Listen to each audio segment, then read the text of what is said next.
Social మీడియాలో cockroach Janata పార్టీని దాన్ని ఫ్లోట్ చేసి ఎక్కడో అమెరికాలో ఉన్నటువంటి అభిజిత్ మరి ఇవాళ దేశవ్యాప్తంగా సంచలనం సృష్టించాడు. అందుకు గాను ఇవాళ నిన్ను చంపేస్తాం, నువ్వు భారతీయ జనతా పార్టీలో చేరాలి, చేరకపోతే నిన్ను చంపుతామని చెప్పి బెదిరించే పరిస్థితి వచ్చిందంటే ఇంతకంటే దుర్మార్గమైన విషయం ఇంకోటి ఉందని నేను అడుగుతా ఉన్నాను. ఇవాళ ఆయన అసలు ఇండియాలోనే లేడు, ఆయన ఉండేది అమెరికాలో. ఆయన సోషల్ మీడియాలో ఫ్లోట్ చేస్తే దానికి కోట్లాది మంది యువకులు ప్రజలు స్పందిస్తున్నారు, దానికి మద్దతు ప్రకటిస్తూ ఉన్నారంటే కేంద్రంలో అధికారంలో ఉన్న నరేంద్ర మోడీ ప్రభుత్వము సిగ్గుతో తలదించుకోవాలని డిమాండ్ చేస్తాం.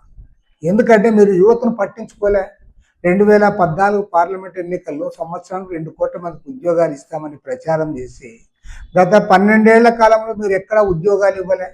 నిరుద్యోగుల్లో తీవ్రమైన అసంతృప్తి ఉంది, రైతాంగంలో అసంతృప్తి ఉంది, గ్రామీణ ప్రజలకు మీరు చేసింది ఏమీ లేదు. కాబట్టి వాళ్ళ ప్రజల్లో పెరుగుతున్న అసంతృప్తిని ఆ రకంగా వారు వ్యక్తం చేస్తే స్వచ్ఛందంగా, అందులో ఎవరి ప్రచారం లేదు, మరొకటి లేదు, ఏం లేదు, సోషల్ మీడియాలో ఎవరంతటి వాళ్ళు కోట్లాది మంది ఆ ప్రచారంలో పాల్గొంటూ ఉంటే అసలు ఎందుకు ఇంత తీవ్రమైన అసహనం ప్రజల్లో ఉంది, వ్యతిరేకత ఎందుకు వచ్చింది, వారి ఇష్యూస్ ఏమిటి అనేది చర్చ జరగకుండా నీవు అమెరికాలో ఉండి పెట్టా కాబట్టి నువ్వు అమెరికాలో ఉన్నా సరే నిన్ను చంపుతాం, లేదా నువ్వు బీజేపీలో చేరమని చెప్పి మీరు బెదిరిస్తూ ఉన్నారంటే బీజేపీలో చేరితే చాలు. ఇప్పుడు ఆల్రెడీ మీరు ఆ పనే చేస్తూ ఉన్నారు. మీరే అవినీతి పరులను ముద్ర వేస్తారు, కేసులు పెడతారు.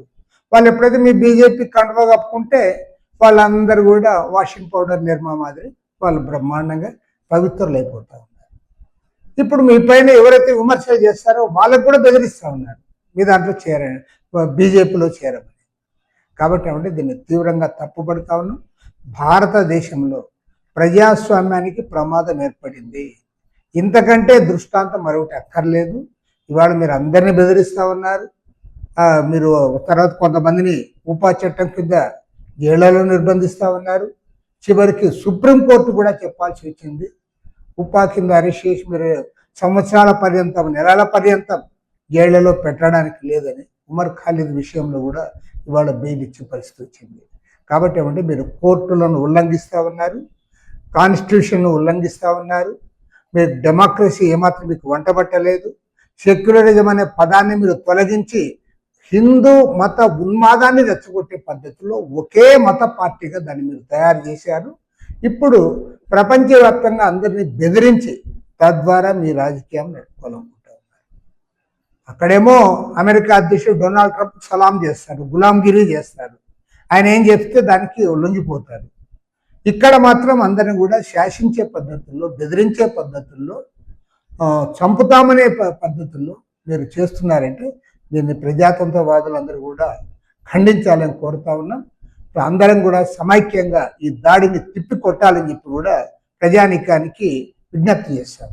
ఎన్ఎల్ హాస్పిటల్స్ అత్యుత్తమ వైద్య సేవలు సామాన్యులకు అందుబాటులో. అపార అనుభవం గల వైద్య నిపుణులు doctor Nagendra Prasad Kulari, managing director, గుండె వ్యాధి వైద్య నిపుణులు గారి ఆధ్వర్యంలో cardiology, neurology, surgical gastroenterology, orthopaedic, ప్రసూతి మరియు గైనకాలజీ, పల్మనాలజీ, జనరల్ మెడిసిన్, మరెన్నో పలు విభాగాల వైద్య సేవలు, అత్యాధునిక ఎక్విప్మెంట్ గల ఐసీయూ, ఆపరేషన్ థియేటర్, క్యాథ్లా, 24/7 ఎమర్జెన్సీ మరియు క్రిటికల్ కేర్, అడ్వాన్స్డ్ మిషనరీ గల ల్యాబ్, సిటీ స్కాన్, ఎక్స్రే మరియు సేవా విభాగం గల వర్కింగ్ స్టాఫ్, అన్ని కంపెనీల హెల్త్ ఇన్సూరెన్స్ సౌకర్యం కలదు. అందరికీ అందుబాటులో అత్యాధునిక వైద్య సేవలు అతి తక్కువ ఖర్చులో.